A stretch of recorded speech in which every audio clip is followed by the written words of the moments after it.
నేను అంటుకోను. అంటుకుంటే వదిలిపెట్టను. సంసార స్త్రీలా ఉన్నావు, చివరి వరకు అలాగే ఉండు. ఏయ్, నీతో ఉండడం ఇష్టం లేక నీ భర్త ఇంకో దాంతో లేచిపోయాడు. నువ్వు ఇచ్చిన కంప్లైంట్ వాపస్ తీసుకోవే.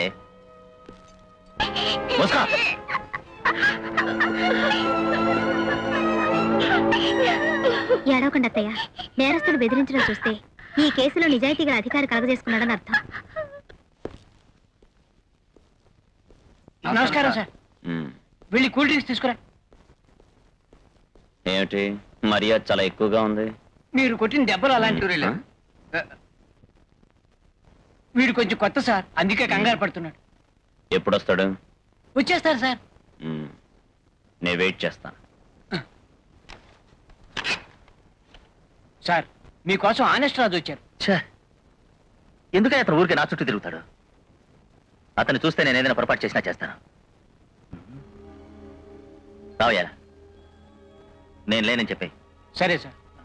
ఉండు, అతను పని మీద బయటికి వెళ్ళారు, రాత్రిగా తిరిగి వస్తారని చెప్పి. చెప్తాను సార్. జాగ్రత్త.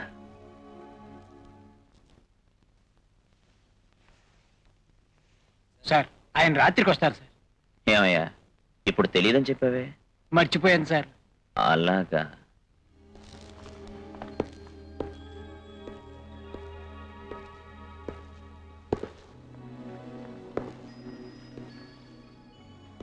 చాలా బాగుంది. ఇదంతా బర్మా టేకా? అవును sir, original Burma teak.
Mark.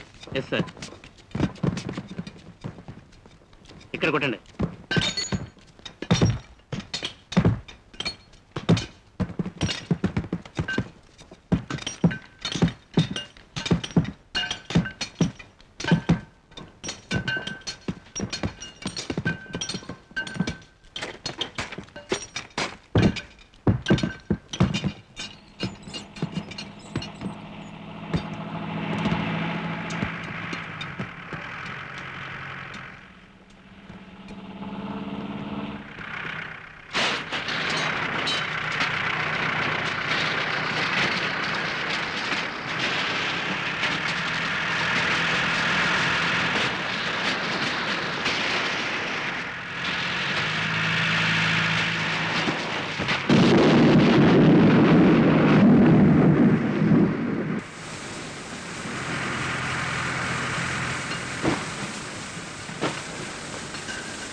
Sir మొత్తం ఎంతమందిని హత్య చేశారు? పని పూర్తి కాలేదు, ఇంకా పగలగొడుతూనే ఉన్నాం. పూర్తయిన తర్వాతే ఎంతమంది హత్య చేయబడ్డారో కరెక్ట్ గా చెప్పగలం. సార్, ఈ హత్యల గురించి మీరేమనుకుంటున్నారు? మానవత్వం లేని పని, ఇప్పుడు ఇంతవరకే చెప్పగలం. ధర్మాని అరెస్ట్ చేశారా సార్? వాడు తప్పించుకున్నాడు, వాడి గ్యాంగ్ ని అరెస్ట్ చేశాం. వాళ్ళ నుంచి వివరాలు ఏమైనా తెలిసాయా? అరెస్ట్ అయిన అంతమంది కొత్తగా చేరిన వారే, అందుకే మా విషయం ఇంతవరకు మాకు తెలియలేదు. తొందరలోనే తెలుస్తుంది. ఈ హత్యలకి రాజకీయం కారణం కావచ్చా? కావచ్చు. ఇంతకు ముందు జరిగిన హత్యలకు రాజకీయ ప్రమేయం ఉన్నందువల్ల మీ డిపార్ట్మెంట్ సీరియస్ యాక్షన్ తీసుకోలేదు. అదే విధంగా ఉంటే గోరంతులు కొండంతులు చేసి రాస్తారుగా. అదే మీకు కావలసిన వాళ్ళైతే వివరాలు రాయకుండా నొక్కి పెట్టేస్తారు. ఆత్మీయులని విరోధులని ఇందులో ఉండకూడదు సార్.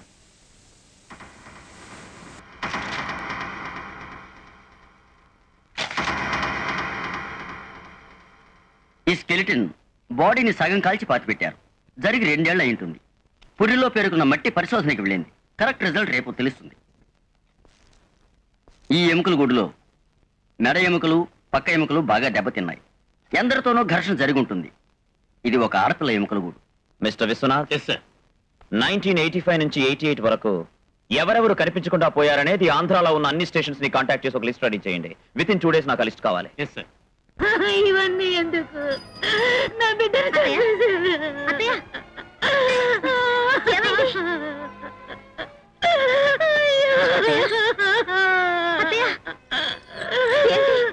భర్తను చంపేశారు. అత్తయ్య లేదత్తయ్య, ఆయన చనిపోలేదు, ఆయన బతికే ఉన్నారు. అత్తయ్య, ఆయన మనల్ని వదిలిపెట్టి వెళ్ళలేరు అత్తయ్య, వెళ్ళలేరు. సార్, ధర్మ ఇల్లు పగలగొట్టినప్పుడు చాలా ఎముకల గూళ్ళు దొరికాయి. అందులో వసంత కుమార్ది కూడా ఉంటుందేమో.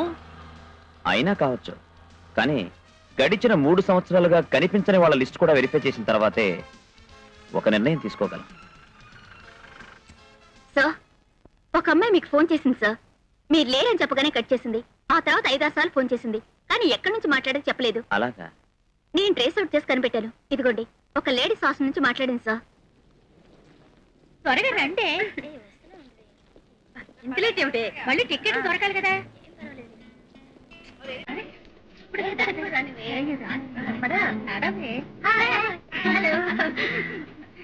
ఎప్పుడు నన్ను వచ్చావు? ఇప్పుడేనమ్మా.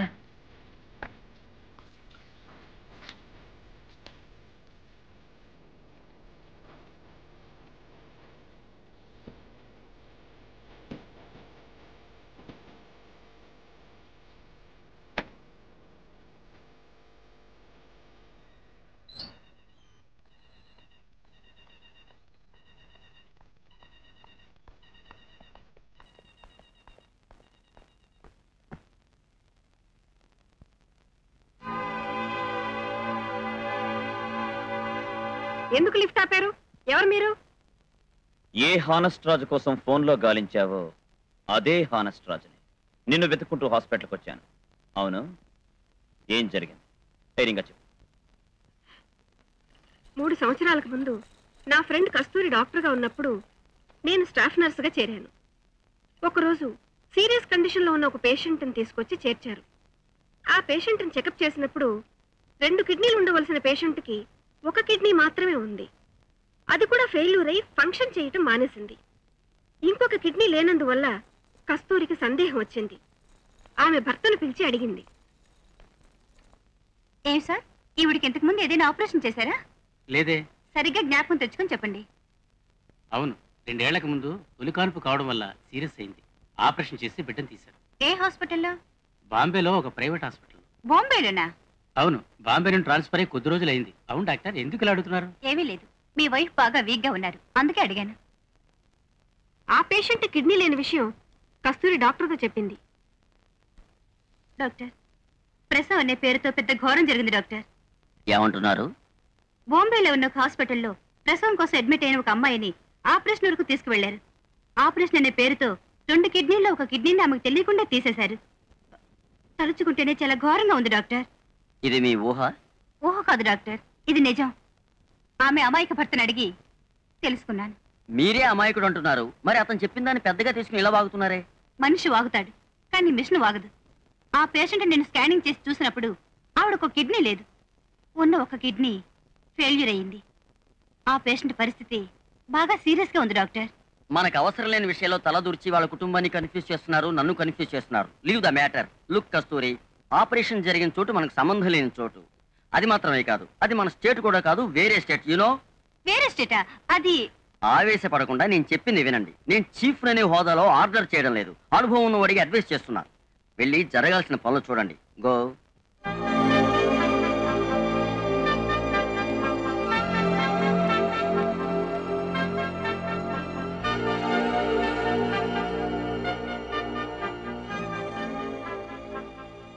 ఆ పేషెంట్కి ఆపరేషన్ జరిగింది, కానీ ఆమెను కాపాడలేకపోయాం. పేషెంట్ చనిపోగానే కస్తూరి కోపం డాక్టర్ మీదకి మళ్ళింది. నేను ఎంతగానో నచ్చ చెప్పాను, ఆమె ఆవేశం తగ్గలేదు.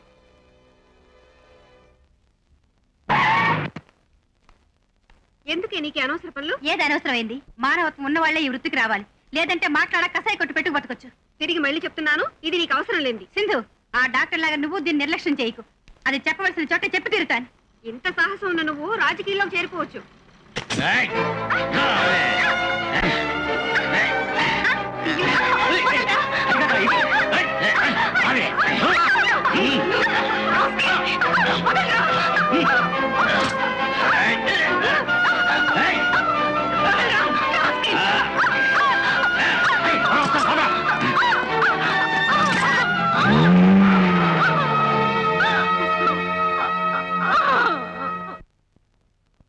సార్, ఈ సంఘటన ఎవరో రౌడీలు చేసిన పనిని మేం పోలీస్ స్టేషన్ లో కంప్లైంట్ ఇచ్చేసి మాట్లాడకుండా ఊరుకున్నాం.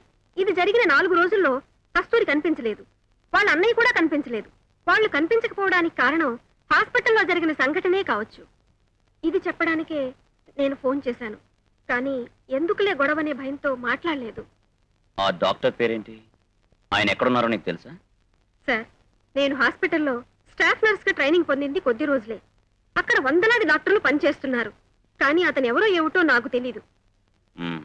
స్వయంగా చూస్తే ఆ డాక్టర్ నీకు గుర్తుపడతావా? పడతాను సార్. ఒక డాక్టర్ తప్పు చేసుంటాడేమోనని అందరూ డాక్టర్స్ ని నిలబెట్టి నేరస్తుల్లా విచారణ చేయటం వాళ్ళని అవమానపరచడం మాత్రమే కాదు, చట్టవిరుద్ధం కూడా. చూడమ్మా, మిమ్మల్ని కిడ్నాప్ చేయాలనుకున్నారే, వాళ్ళని చూస్తే నువ్వు గుర్తుపట్టగలవా? ఒక్కడిని మాత్రం బాగా గుర్తుపెట్టుకున్నాను సార్. అతని పళ్ళు గోళ్ళు ఇంకా నా కళ్ళల్లోనే ఉన్నాయి. అప్పుడు రేపే అతన్ని నేను గుర్తుపట్టాను సార్. ఏమ్మా?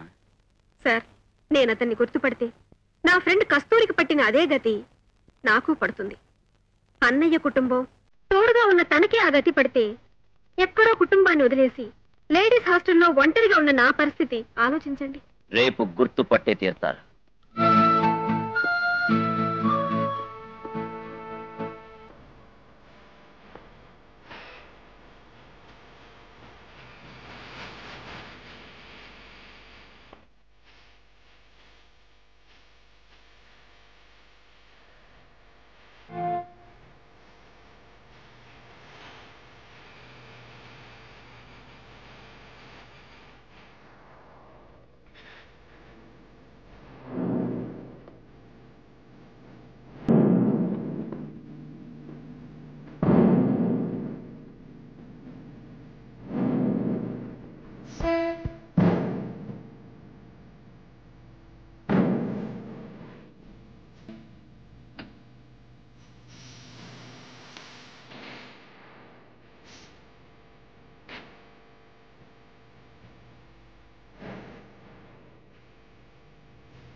ఏ అమ్మాయిని ఎత్తుకెళ్లాలో మీతో ధర్మ చెప్తాడా? లేదు సార్, ఒంటరిగా నుంచిన అమ్మాయిలను ఎవరైనా సరే కిడ్నాప్ చేస్తాం, కానీ ఆమె పేరు ఆనవాళ్లు చెప్పి కిడ్నాప్ చేయమన్నది ఈ డాక్టర్ కస్తూరిని. దానికి కారణం ఏమిటో నీకు తెలుసా? అడిగాను, ఆయన చెప్పలేదు. కానీ ఆవిడెవరికో అడ్డుగా ఉందని మాత్రం అనుకుంటున్నాను. ఇప్పుడు ధర్మ ఎక్కడున్నాడు? ఇప్పుడు ఆయన త్రిశూలం కొండ మీద ఉండొచ్చు. రేపు రాత్రి మంత్రి ఆర్ఆరింటికి తప్పకుండా వస్తారు.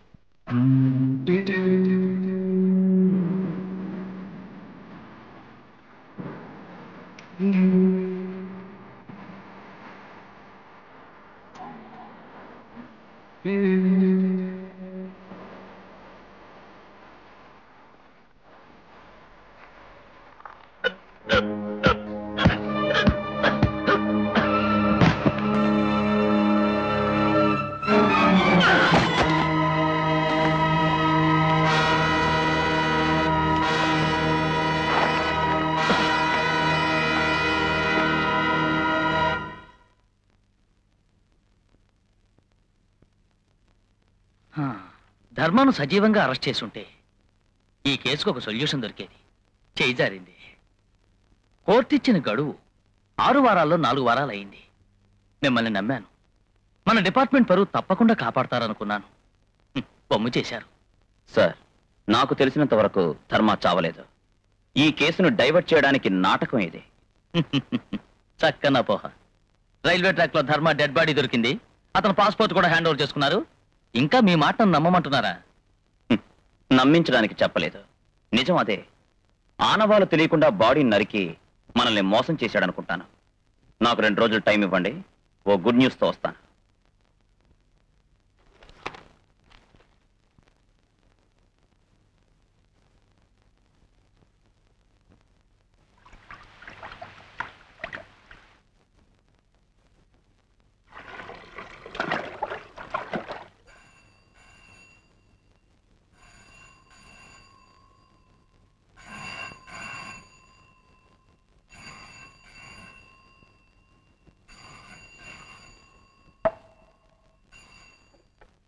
హలో.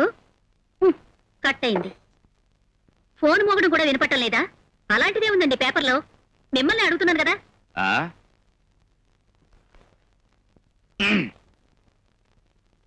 తప్పు చేస్తాడని వాడి మొహం మీద రాసిందేమిటి? శని వదిలిపోయిందని ప్రశాంతంగా ఉండండి. ప్రశాంతంగా ఉండలేను పార్వతి. వాడితో సంబంధం ఉన్నందువల్ల పోలీసులు నన్ను కూడా అరెస్ట్ చేసినా చేస్తారు. అప్పుడు చేసిన తప్పుకి ఇప్పుడేం చేయగలమండి? మీరెందుకు భయపడుతున్నారు? తప్పు చేసేటప్పుడు భయపడలేదు. అప్పుడు పదవిలో ఉన్నాను. ఇప్పుడు పదవి లేదు కదా. నా రాజకీయ జీవితం అస్తమించేలా ఉంది. ఏమండి, ఇప్పుడు ఏం చేయాలనుకుంటున్నారు? అప్రూవర్గా మారిపోతాను.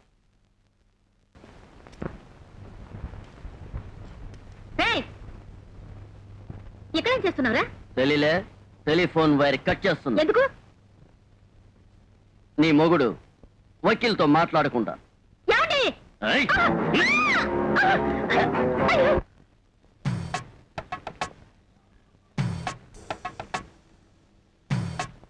మిస్టర్ రాజ్, ఆయన ఇంటిని ఆల్రెడీ వాచ్ చేయటానికి పర్మిషన్ లేకుండానే ఏర్పాటు చేశారు. అదే టూ మచ్. ఎస్.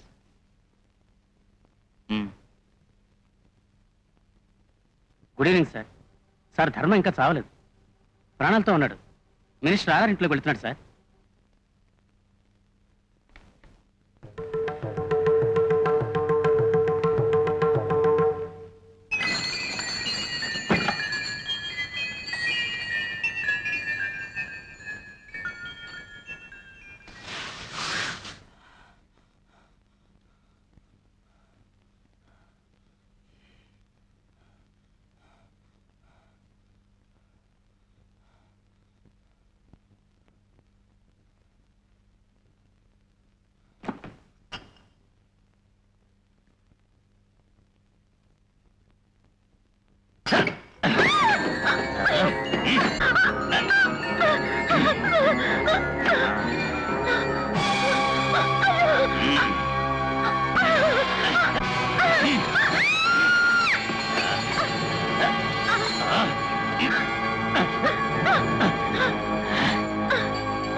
పార్వతి,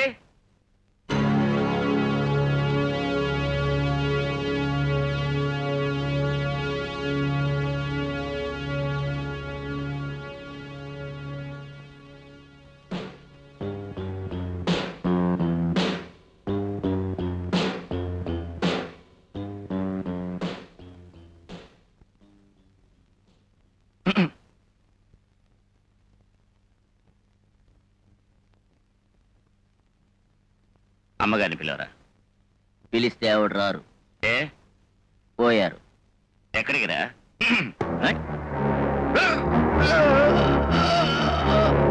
ఇప్పుడు నువ్వు వెళ్లే చోటికే దీర్ఘ సుమంగళిగా పంపించా.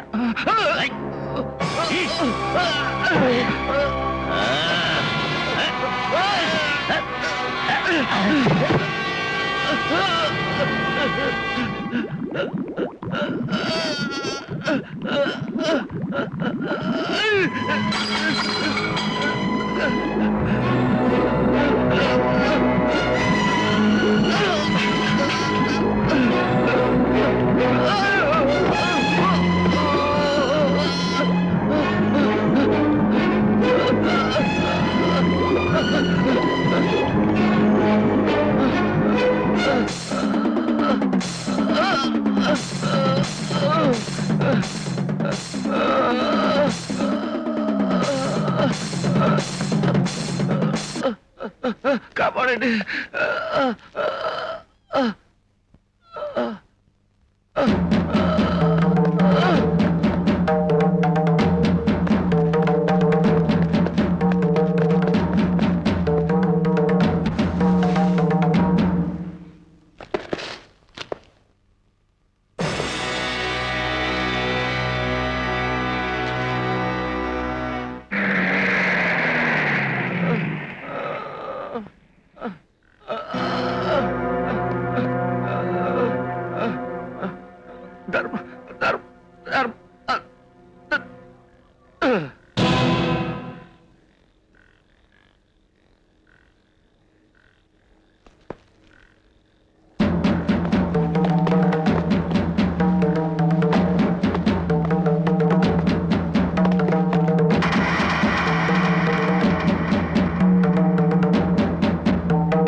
నువ్వెందుకుని ఆర్ఆర్ని హత్య చేశావు? లేదు. చెప్తావా లేదా? లేదు, నేను చేయలేదు.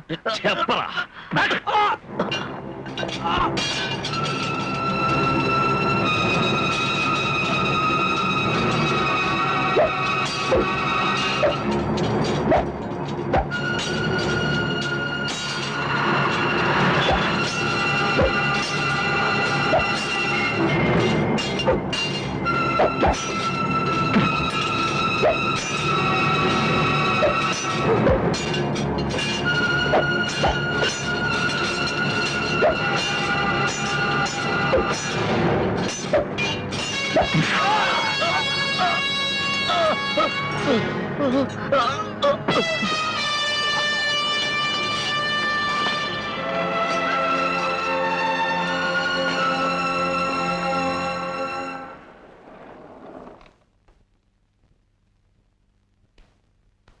డాక్టర్, వీడొక పెద్ద కేసుతో సంబంధం ఉన్న నేరస్తుడు.